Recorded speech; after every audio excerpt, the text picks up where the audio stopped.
Another one of these great leaders is Gautama Buddha, who oddly enough never pretended to be a god, pretended to be nothing but what he was, a man, inspired with the wisdom which he had gained and which he taught. And at one time 1/3 of this earth's population knew of and was better for Gautama Buddha. In the Western world, if you walk up to a man casually and you say Buddha, he'll say an idol. This was the furthest thing from Buddha's thoughts, to be an idol.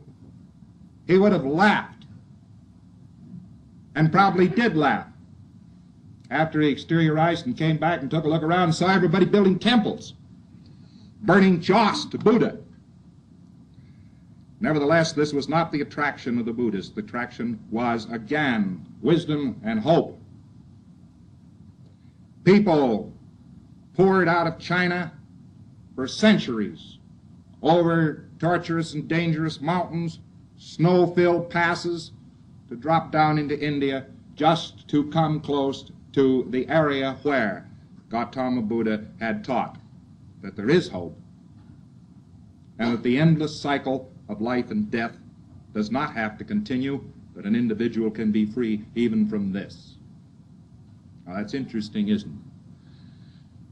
Yet the ignorant deified him.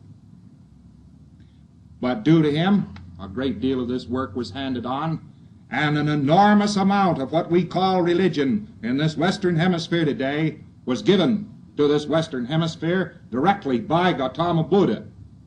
It was filtered through the Middle East. Love thy neighbor was one of the first lessons he taught, and it is that lesson which we have received from the Middle East.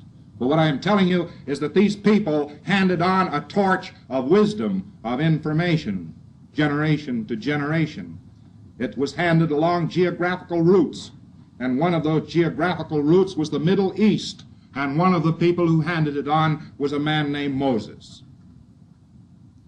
And again it was handed on to a man named Christ, and he handed it on, and even the Arab nations benefited from this through their own prophet Muhammad.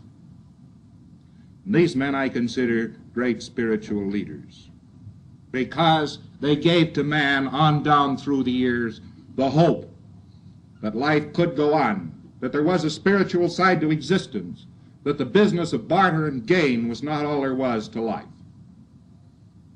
And today, sitting in a materialistic society which almost vilifies anybody who speaks of the fact that you don't die right away, and when you're dead, and you're dead. You see, you're dead. And right on down to this time, we are indebted to these men